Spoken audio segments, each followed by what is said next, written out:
নমস্কাৰ প্ৰিয় দৰ্শক, দিনটোৰ গুৰুত্বপূৰ্ণ খবৰসমূহৰ সৈতে আপোনাক ৰাইজৰ বাতৰিলৈ স্বাগতম জনাইছোঁ। আজি অসমীয়া বহাগ মাহৰ 7 তাৰিখ আৰু ইংৰাজী 19 এপ্ৰিল। এতিয়া আহিছোঁ আমি প্ৰথমটো খবৰলৈ। স্মাৰ্ট চিটিৰ কৰুণ ছবি। মাত্ৰ 2 ঘণ্টাৰ বৰষুণতে মহাসাগৰত পৰিণত হ'ল গুৱাহাটী।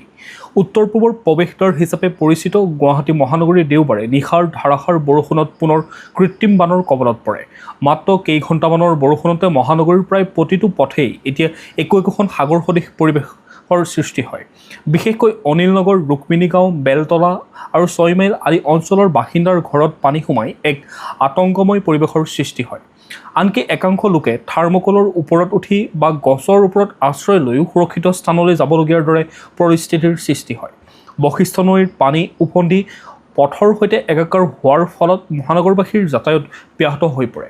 এই দুৰ্বিষহ পৰিস্থিতিৰ বাবে কামৰূপ মহানগৰ জিলা প্ৰশাসনে কালি সকলো শিক্ষানুষ্ঠান বন্ধ ৰখাৰ নিৰ্দেশ দিয়ে। মালিগাঁৱত এগৰাকী যুৱতীয়ে প্ৰাণ হেৰুওৱাৰ ঘটনাই মহানগৰীৰ সুৰক্ষাক লৈ পুনৰ প্ৰশ্নচিহ্নৰ উত্থাপন কৰিছে। উন্নয়নৰ নামত উৰণীয়া সেতু নিৰ্মাণ হ'লেও কৃত্ৰিম বানৰ স্থায়ী সমাধান নকৰাত সাধাৰণ ৰাইজে চৰকাৰৰ বিৰুদ্ধে তীব্ৰ ক্ষোভ প্ৰকাশ কৰে। জনপ্ৰতিনিধিয়ে নিৰ্বাচনী প্ৰচাৰত ব্যস্ত থকাৰ বিপৰীতে একাঠু পানী গছকি কৰ্তব্য পালন কৰা লোকসকলে চৰকাৰৰ উদাসীনতাক সমালোচনা কৰে। চৰকাৰে সময় থাকোঁতেই বৈজ্ঞানিক পদ্ধতিৰে ব্যৱস্থা গ্ৰহণ নকৰিলে গুৱাহাটীৰ এই বিড়ম্বনা কেতিয়া শেষ হ'ব কোনো ঠিক নাই। এতিয়া আহিছোঁ আমি পৰৱৰ্তী খবৰটোলৈ। অসমত লোকপিয়লৰ ব্যাপক প্ৰস্তুতি। নিয়োগ 85,000 গণনাকাৰী। 17 আগষ্টৰ পৰা ঘৰে ঘৰে সংগ্ৰহ কৰা হ'ব তথ্য। দীৰ্ঘদিনৰ অপেক্ষা অন্ত পেলাই অসমত আৰম্ভ হ'বলৈ গৈ আছে লোকপিয়লৰ কাম কাজ। 2024 চনৰ 2 আগষ্টৰ পৰা ৰাজ্যজুৰি ইয়াৰ প্ৰাথমিক প্ৰক্ৰিয়া আৰম্ভ হ'ব বুলি চৰকাৰী সূত্ৰই সদৰি কৰে। এই বিশাল কাৰ্যসূচী সুচাৰুৰূপে পৰিচালনা কৰিবলৈ চৰকাৰে 85,000 গণনাকাৰী বিষয়া নিয়োগ কৰিছে। প্ৰাপ্ত খবৰ অনুসৰি আগন্তুক 17 আগষ্টৰ পৰা এই গণনাকাৰী বিষয়াসকলৰ দলসমূহে ঘৰে ঘৰে গৈ নাগৰিকৰ তথ্য সংগ্ৰহৰ কাম আৰম্ভ কৰিব। এই সমগ্ৰ প্ৰক্ৰিয়া 15 ছেপ্টেম্বৰ 2024লৈকে চলিব। লোকপিয়লৰ তথ্য নিখুঁত কৰাৰ উদ্দেশ্যে জুন মাহৰ পৰাই নিযুক্ত বিষয়াসকলৰ প্ৰশিক্ষণ প্ৰদান কৰা হ'ব। তথ্য সংগ্ৰহৰ বাবে কেৱল নীলা বা ক'লা চিয়াঁহীৰ বল পেন ব্যৱহাৰ কৰিবলৈ নিৰ্দেশ দি এক নিৰ্দিষ্ট মানদণ্ড নিৰ্ধাৰণ কৰি দিয়া হয়। মন কৰিবলগীয়া কথাটো হ'ল যে 2011 চনৰ লোকপিয়লৰ অনুসৰি অসমৰ জনসংখ্যা আছিল প্ৰায় 3,29 লাখ। 15 বছৰ বিৰতিৰ মূৰত হ'বলগীয়া এই লোকপিয়লে ৰাজ্যখনৰ জনসংখ্যাৰ শেহতীয়া গাঁথনি আৰু পৰিসংখ্যা স্পষ্ট কৰি তুলিব। চৰকাৰী পক্ষই এই ৰাষ্ট্ৰীয় গুৰুত্বপূৰ্ণ কামত জনসাধাৰণৰ পূৰ্ণ সহযোগিতাৰ কামনা কৰিছে যাতে কোনো তথ্য বাদ পৰি নাযায়। এতিয়া আহিছোঁ আমি পৰৱৰ্তী খবৰটোলৈ। অভিনীল হত্যাকাণ্ডৰ চূড়ান্ত ৰায়দান। 25জন অভিযুক্তক দোষমুক্ত ঘোষণা, ক্ষোভিত পিতৃ মাতৃ। সমগ্ৰ ৰাজ্য কঁপাই যোৱা অভিনীল হত্যাকাণ্ডৰ দীৰ্ঘ 8 বছৰীয়া আইনী প্ৰক্ৰিয়াৰ অন্তত আজি নগাঁও সত্ৰ ন্যায়াধীশৰ আদালতে ঐতিহাসিক ৰায়দান কৰে। আদালতে 6টা গোচৰৰ ভিত্তিত 20জন অভিযুক্তক দোষী সাব্যস্ত কৰাৰ বিপৰীতে আন 25জন অভিযুক্তক তথ্য প্ৰমাণৰ অভাৱত দোষমুক্ত ঘোষণা কৰে। আদালতৰ এই ৰায়দানত অসন্তুষ্টি প্ৰকাশ কৰিছে অভিজিত নাথ আৰু নীলোৎপল দাসৰ পৰিয়ালে। নীলোৎপলৰ পিতৃয়ে সংবাদ মাধ্যমৰ আগত কয় যে 25জন অভিযুক্তই মুক্তি পোৱা কাৰ্যত তেওঁলোক সুখী নহয়। তেওঁ বাকী 20জনৰ দোষীৰ বাবে দৃষ্টান্তমূলক শাস্তিৰ দাবী জনায়। একেদৰে অভিজিত নাথৰ পিতৃয়েও ক্ষোভ উজাৰি কয় যে আদালতে পৰোক্ষ সাক্ষ্যক গুৰুত্ব প্ৰদান নকৰিলে। অহা 24 এপ্ৰিলত দোষী সাব্যস্ত হোৱা 20জনৰ শাস্তি ঘোষণা কৰা হ'ব আৰু সেইদিনা দোষীৰ মৃত্যুদণ্ড হ'লেহে সমাজত এক বাৰ্তা যাব বুলিও তেওঁ এক মন্তব্য কৰা দেখা গ'ল। উল্লেখযোগ্য যে মুক্তি লাভ কৰা 25জনৰ বিৰুদ্ধে পৰিয়ালে উচ্চ ন্যায়ালয়ৰ দ্বাৰস্থ হোৱাৰ সিদ্ধান্ত গ্ৰহণ কৰিছে। 2018 চনত কাৰ্বি আংলঙৰ পাণজুৰিত সংঘটিত এই জঘন্য হত্যাকাণ্ডৰ ৰায়দানক লৈ এতিয়া সমগ্ৰ ৰাজ্যতে ব্যাপক চৰ্চা চলিছে। এতিয়া আহিছোঁ আমি পৰৱৰ্তী খবৰটোলৈ। এআইৰ জৰিয়তে অশ্লীল ভিডিঅ' প্ৰস্তুত কৰি বিপদত যুৱক। ক্ৰাইম ব্ৰাঞ্চৰ জালত মাধৱ বৰ্মন।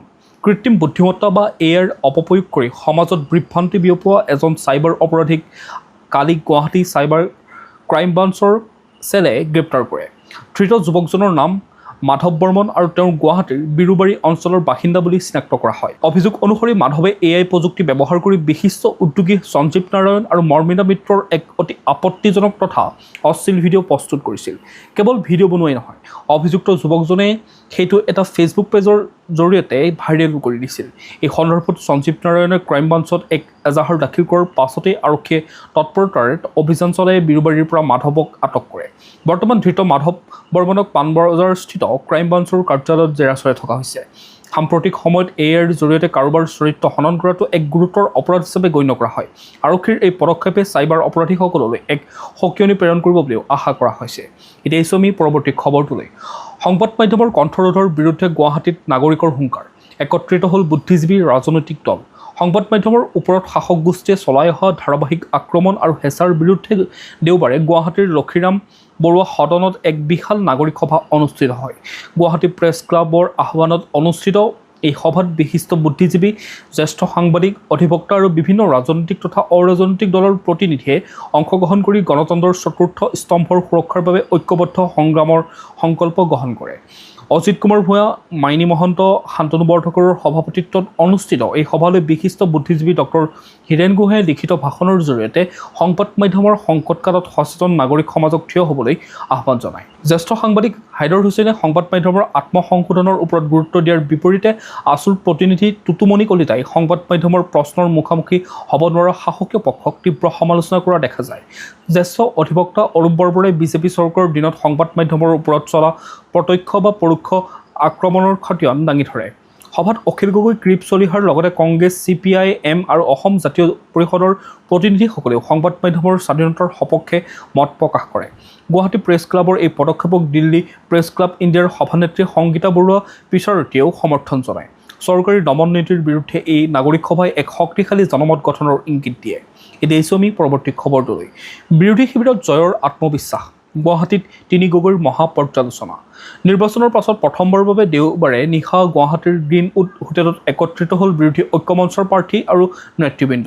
এক প্ৰীতিভোজৰ মাজতে অনুষ্ঠিত এই বৈঠকত নিৰ্বাচনোত্তৰ ৰাজনৈতিক সমীকৰণ আৰু জয় পৰাজয়ৰ অংকক লৈ বিশদ চৰ্চা কৰা হয়। বৈঠকত প্ৰদেশ কংগ্ৰেছৰ সভাপতি গৌৰৱ গগৈ, ৰাইজৰ দলৰ সভাপতি অখিল গগৈ আৰু অজপৰ সভাপতি লুৰিণজ্যোতি গগৈৰ লগতে CPM, APHLC আদি দলৰ প্ৰতিনিধিসকল উপস্থিত থাকে।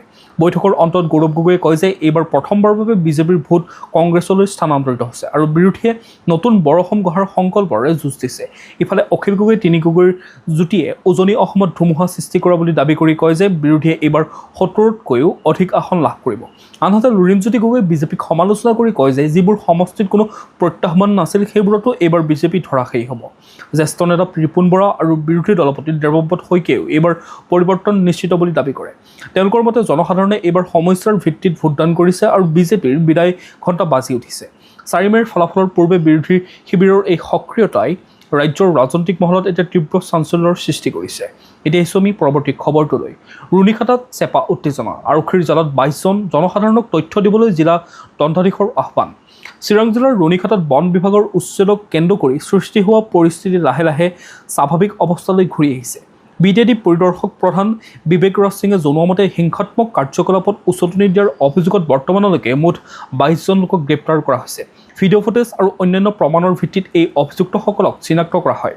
দেওবাৰে সন্ধিয়া গৰুভাষা অঞ্চলত আৰক্ষীয়ে অভিযুক্তক ধৰিবলৈ যোৱাৰ সময়তে পুনৰ এক উত্তপ্ত পৰিস্থিতিৰ সৃষ্টি হয়। উত্তেজিত একাংশ লোকে কৰা শিলাবৰ্ষণত 2 জন আৰক্ষী কনিষ্টবল আহত হয়। পৰিস্থিতি নিয়ন্ত্ৰণ কৰিবলৈ চিৰাং আৰক্ষী অধীক্ষক মোহনলাল মীনাই CRPF আৰু RAF মোতায়েন কৰিছে। ইফালে জিলা দণ্ডাধীশৰ কাৰ্যালয়ে এক জাননীযোগে এই ঘটনাৰ সৈতে জড়িত যিকোনো তথ্য বা সাক্ষ্য ৰুণীখাটা ফৰেষ্ট IBত দাখিল কৰিবলৈ ৰাইজক আহ্বান জনায়। আনহাতে কোকৰাঝাৰৰ সাংসদ জয়ন্ত কুমাৰ বসুমতাৰীয়ে এই সমগ্ৰ ঘটনাক গৰিহণা দিয়াৰ লগতে নিৰপৰাধী লোক যাতে হাৰাশাস্তি নহয় তাৰ প্ৰতি দৃষ্টি ৰাখিবলৈ প্ৰশাসনক আহ্বান জনায়। তেওঁ লগতে BTCৰ মুৰব্বী হাগ্ৰামা মহিলাৰীকো এই বিষয়ত নীৰৱ ভূমিকা লোৱাক লৈ সমালোচনা কৰে। উল্লেখযোগ্য যে 16 আৰু 17 এপ্ৰিলত উচ্ছেদক কেন্দ্ৰ কৰি হোৱা সংঘৰ্ষৰ বাবেই চিৰাং আৰু কোকৰাঝাৰত ইণ্টাৰনেট সেৱা বন্ধ ৰখা হৈছিল, যি অতি সোনকালে পুনৰ মুকলি হোৱাৰ সম্ভাৱনা আছে। এতিয়া আহিছোঁ আমি পৰৱৰ্তী খবৰটোলৈ। নেতাজীক ৰাষ্ট্ৰীয় পুত্ৰ ঘোষণাৰ দাবী খাৰিজ উচ্চতম ন্যায়ালয়ৰ। জনস্বাৰ্থ জড়িত আবেদনৰ অপব্যৱহাৰক লৈ অসন্তুষ্টি। দেশৰ স্বাধীনতাৰ হকে জীৱন উচৰ্গা কৰা মহানায়ক নেতাজী সুভাষ চন্দ্ৰ বসুক চৰকাৰীভাৱে ৰাষ্ট্ৰীয় পুত্ৰ ঘোষণা কৰিবলৈ দাখিল কৰা এক জনস্বাৰ্থ জড়িত আবেদন সোমবাৰে উচ্চতম ন্যায়ালয়ে খাৰিজ কৰে। মুখ্য ন্যায়াধীশ সূৰ্যকান্ত আৰু ন্যায়াধীশ জয়মাল্য বাক্সিৰ বিচাৰপীঠে পিনাকপানী মহান্তি নামৰ এজন ব্যক্তিয়ে দাখিল কৰা এই আবেদনখনৰ কোনো আইনী ভিত্তি নাই বুলি স্পষ্ট কৰি দিয়ে। আবেদনকাৰীয়ে নেতাজীৰ আজাদ হিন্দ ফৌজক স্বাধীনতাৰ মূল কাৰক হিচাপে স্বীকৃতি দিয়াৰ লগতে 23 জানুৱাৰী নেতাজীৰ জন্ম জয়ন্তী আৰু 21 অক্টোবৰক INAৰ প্ৰতিষ্ঠা দিৱস অৰ্থাৎ ৰাষ্ট্ৰীয় দিৱস হিচাপে ঘোষণা কৰিবলৈ দাবী জনাইছিল। ইয়াৰ উপৰিও কটকত থকা তেওঁৰ জন্মস্থানক ৰাষ্ট্ৰীয় সংগ্ৰহালয় ঘোষণা কৰিবলৈ আবেদন জনোৱা হৈছিল। অৱশ্যে শীৰ্ষ আদালতে পৰ্যবেক্ষণ কৰে যে ইতিহাস বা ৰাজনীতিৰ সৈতে জড়িত এনেধৰণৰ বিষয়সমূহ বিচাৰপীঠৰ এখতিয়াৰৰ বাহিৰত। আদালতে আবেদনকাৰীক কঠোৰ সকিয়নি দি কয় যে কেৱল জনপ্ৰিয়তা অৰ্জনৰ বাবে বাৰে বাৰে একেধৰণৰ আবেদন দাখিল কৰি জনস্বাৰ্থ জড়িত আবেদনৰ মঞ্চখন অপব্যৱহাৰ কৰিব নালাগে। আদালতে ৰেজিষ্ট্ৰিক নিৰ্দেশ দিয়ে যে ভৱিষ্যতে এইগৰাকী আবেদনকাৰীৰ একেধৰণৰ কোনো আবেদন যেন গ্ৰহণ কৰা নহয়। উল্লেখযোগ্য যে ইয়াৰ পূৰ্বেও নেতাজীৰ অস্থি জাপানৰ পৰা আনিবলৈ কৰা এক আবেদনো আদালতে গ্ৰহণ কৰিবলৈ অস্বীকাৰ কৰিছিল। এতিয়া আহিছোঁ আমি পৰৱৰ্তী খবৰটোলৈ। ডিজিটেল এৰেষ্ট প্ৰবঞ্চনা ৰোধিবলৈ CBIৰ নতুন অস্ত্ৰ মুকলি হ'ব AI চাটবট অভয়। দেশত দ্ৰুতগতিত বৃদ্ধি পোৱা ডিজিটেল এৰেষ্ট আৰু চাইবাৰ প্ৰবঞ্চনা ৰোধ কৰিবলৈ কেন্দ্ৰীয় অনুসন্ধানকাৰী সংস্থা CBI এক বিশেষ পদক্ষেপ গ্ৰহণ কৰিছে। সোমবাৰে সংস্থাটোৰ প্ৰতিষ্ঠাপক সঞ্চালক DP কোহলিৰ স্মৃতিত আয়োজিত 22 সংখ্যক স্মাৰক বক্তৃতা অনুষ্ঠানত ভাৰতৰ মুখ্য ন্যায়াধীশ সূৰ্যকান্তই কৃত্ৰিম বুদ্ধিমত্তা চালিত চাটবট অভয় মুকলি কৰে। এই অভয় চাটবটৰ জৰিয়তে সাধাৰণ জনতাই তেওঁলোকলৈ অহা যিকোনো CBIৰ জাননী বা জাননীৰ সত্যতা মুহূৰ্তৰ ভিতৰতে পৰীক্ষা কৰিব পাৰিব। উল্লেখযোগ্য যে শেহতীয়া সময়ছোৱাত প্ৰবঞ্চকৰ দলে CBIৰ বিষয়ৰ পৰিচয় দি ভুৱা জাননী দেখুৱাই মানুহক ডিজিটেল এৰেষ্টৰ ভয় দেখুৱাই কোটি কোটি টকা লুটি আহিছে। উচ্চতম ন্যায়ালয়েও শেহতীয়াকৈ চাইবাৰ অপৰাধীয়ে দেশৰ 54,000 কোটি টকা লুটি নিয়া কাৰ্যক এক ভয়াৱহ ডকাইতি আখ্যা দিছিল। মুখ্য ন্যায়াধীশ সূৰ্যকান্তই এই অনুষ্ঠানত চাইবাৰ অপৰাধৰ প্ৰত্যাহ্বান, আৰক্ষী আৰু ন্যায়পালিকাৰ ভূমিকা শীৰ্ষক বক্তৃতা প্ৰদান কৰাৰ লগতে 24গৰাকী বিষয়াক মেধাৱী সেৱাৰ বাবে পদকো প্ৰদান কৰে। CBIৰ এই নতুন কাৰিকৰী সঁজুলিয়ে সাধাৰণ নাগৰিকৰ চাইবাৰ অপৰাধীৰ চক্ৰবেহুৰ পৰা সুৰক্ষিত ৰখাত সহায় কৰিব বুলি আশা কৰা হৈছে। এতিয়া আহিছোঁ আমি পৰৱৰ্তী খবৰটোলৈ। জাপানত 7.4 প্ৰবল্যৰ শক্তিশালী ভূমিকম্প, ছুনামিৰ বিভীষিকাৰ আশংকাত কঁপিছে দেশ। উত্তৰ জাপানৰ উপকূলীয় অঞ্চলত সোমবাৰে বিয়লি এক শক্তিশালী ভূমিকম্পই জোকাৰি যোৱাৰ পাছতে দেশজুৰি ছুনামিৰ সতৰ্কবাণী জাৰি কৰা হৈছে। জাপান বতৰ বিজ্ঞান সংস্থাৰ মতে বিয়লি প্ৰায় 4:53 চানৰিকো উপকূলত এই ভূমিকম্পটো অনুভূত হয়। ৰিক্টাৰ স্কেলত ইয়াৰ প্ৰাবল্য আছিল 7.4 আৰু ইয়াৰ কেন্দ্ৰবিন্দু আছিল সমুদ্ৰপৃষ্ঠৰ পৰা মাত্ৰ 10 কিলোমিটাৰ গভীৰতাত। ভূমিকম্পৰ পাছতে জাপানৰ ৰাজহুৱা টেলিভিছন NHK জনোৱা মতে সমুদ্ৰত প্ৰায় 3 মিটাৰ অৰ্থাৎ 10 ফুট উচ্চতা পৰ্যন্ত ছুনামিৰ ঢৌ উঠিব পাৰে আৰু ই অতি সোনকালে উপকূলীয় অঞ্চলত আঘাত হানিব পাৰে। প্ৰশাসনে ইতিমধ্যে উপকূলীয় অঞ্চলৰ ৰাইজক নিৰাপদ তথা ওখ স্থানলৈ স্থানান্তৰিত হ'বলৈ নিৰ্দেশ প্ৰদান কৰিছে। উল্লেখযোগ্য যে এই ঘটনাই জাপানবাসীক 2011 চনৰ সেই কঁপি উঠা স্মৃতি সজীৱ কৰি তুলিছে। 2011 চনৰ 11 মাৰ্চত 9 প্ৰাবল্যৰ ভূমিকম্প আৰু ছুনামিয়ে উত্তৰ জাপানত তাণ্ডৱ লীলা চলাইছিল, য'ত 22,000ৰো অধিক লোকৰ মৃত্যু হৈছিল আৰু ফুকুচিয়া পাৰমাণৱিক কেন্দ্ৰত বিকিৰণৰ সৃষ্টি হৈছিল। আজিও সেই দুৰ্যোগৰ প্ৰভাৱৰ বাবে হাজাৰ হাজাৰ লোকে নিজ গৃহলৈ ঘূৰি যাব পৰা নাই। বৰ্তমানৰ পৰিস্থিতিক লৈ সমগ্ৰ দেশ এতিয়া তীব্ৰ শংকাত নিমজ্জিত হৈ পৰিছে। এতিয়া আহিছোঁ আমি পৰৱৰ্তী খবৰটোলৈ। প্ৰধানমন্ত্ৰীৰ ৰাষ্ট্ৰীয় সম্বোধনক লৈ নিৰ্বাচন আয়োগত অভিযোগ, 700ৰো অধিক বুদ্ধিজীৱীৰ পত্ৰ। দেশৰ বিভিন্ন ৰাজ্যত নিৰ্বাচনৰ পৰিপ্ৰেক্ষিতত দেশত নিৰ্বাচনী আচৰণ বিধি বলবৎ হৈ থকাৰ মাজতে 18 এপ্ৰিলত প্ৰধানমন্ত্ৰী নৰেন্দ্ৰ মোদীয়ে মহিলা সংৰক্ষণ বিধেয়ক সন্দৰ্ভত আগবঢ়োৱা ৰাষ্ট্ৰীয় সম্বোধনক লৈ তীব্ৰ বিতৰ্কৰ সৃষ্টি হৈছে। এই সম্বোধনে নিৰ্বাচনী আচৰণবিধি উলংঘা কৰা বুলি অভিযোগ তুলি আজি দেশৰ 714গৰাকী প্ৰাক্তন আমোলা শিক্ষাবিদ আৰু সমাজকৰ্মীয়ে নিৰ্বাচন আয়োগলৈ এখন পত্ৰ প্ৰেৰণ কৰে। অভিযোগকাৰীসকলৰ মতে নিৰ্বাচনৰ সময়ত প্ৰধানমন্ত্ৰীয়ে চৰকাৰী সংবাদ মাধ্যম আৰু যন্ত্ৰ ব্যৱহাৰ কৰি যি সম্বোধন কৰিলে সেয়া এক প্ৰকাৰৰ নিৰ্বাচনী প্ৰচাৰহে আছিল। ইয়াৰ দ্বাৰা শাসকীয় পক্ষই অন্যায়ভাৱে অধিক সুযোগ লাভ কৰিছে। পত্ৰখনত উল্লেখ কৰা হৈছে যে যদিহে নিৰ্বাচন আয়োগৰ অনুমতি সাপেক্ষে প্ৰধানমন্ত্ৰীয়ে এই ভাষণ দিছিল তেন্তে সেই একেই সময়ত অন্য বিৰোধী দলসমূহকো ৰাষ্ট্ৰীয় সংবাদ মাধ্যমত নিজৰ মত প্ৰকাশৰ বাবে দিব লাগিছিল। বুদ্ধিজীৱীসকলে প্ৰধানমন্ত্ৰীৰ এই ভাষণ চৰকাৰী ৱেবছাইট আৰু সংবাদ মাধ্যমৰ পৰা আঁতৰাবলৈ দাবী জনায়। লগতে ইয়াৰ ওপৰত এক নিৰপেক্ষ তদন্তৰো আহ্বান জনাইছে। এই অভিযোগ পত্ৰখনত কংগ্ৰেছ নেতা দিগ্বিজয় সিং, প্ৰাক্তন আমোলা নজিব জং, শিক্ষাবিদ জয়া হাছান, সংগীত শিল্পী TM কৃষ্ণ, সমাজকৰ্মী যোগেন্দ্ৰ যাদৱ আৰু অঞ্জলি ফৰদাৰ্জৰ দৰে বহু বিশিষ্ট ব্যক্তিয়ে স্বাক্ষৰ কৰে।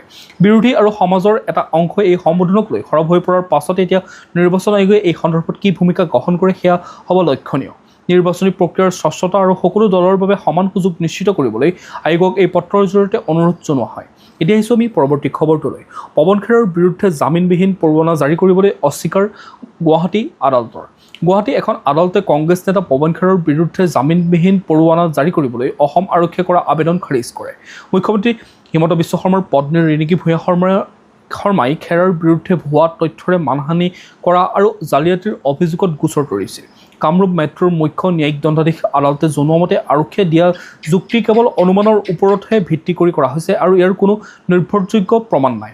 আদালতে লগতে কয় যে যিহেতু এইটো এটা কগনিজিবল অপৰাধ হয় তদন্তকাৰী বিষয়াৰ হাতত ইতিমধ্যে প্ৰয়োজন হ'লে গ্ৰেপ্তাৰ কৰাৰ ক্ষমতা আছে, গতিকে সুকীয়াকৈ জামিনবিহীন পৰোৱানাৰ প্ৰয়োজন নাই। উল্লেখযোগ্য যে ৰিণিকী ভূঞা শৰ্মাই অভিযোগ কৰিছিল যে পৱন খেৰাই তেওঁৰ একাধিক পাছপোৰ্ট আৰু বিদেশী সম্পত্তি থকা বুলি কৰা মন্তব্য সম্পূৰ্ণ মিছা আৰু ভিত্তিহীন। প্ৰিয় দৰ্শক, আজিৰ দিনটোৰ গুৰুত্বপূৰ্ণ খবৰসমূহ আছিল ইমানেই। আপোনালোকে যদি এতিয়াও আমাৰ চেনেলটো ছাবস্ক্ৰাইব কৰি ল'বলৈ পাহৰি গৈছে, অনুগ্ৰহ কৰি চেনেলটো ছাবস্ক্ৰাইব কৰি লওক, লগতে নটিফিকেশ্যন বেল আইকনটো প্ৰেছ কৰি ৰাখক যাতে প্ৰতিদিনে এনেধৰণে নিউজৰ আপডেটসমূহ পাই থাকে। লগতে ভিডিঅ'টো যদি চাই ভাল পালে এটা লাইক কৰিব আৰু কমেণ্টত আপোনাৰ মতামত দিবলৈ নাপাহৰিব। কাইলৈ পুনৰ একে সময়তে লগ পোৱাৰ প্ৰতিশ্ৰুতিৰে আপোনাক বহুত বহুত ধন্যবাদ জ্ঞাপন কৰিম।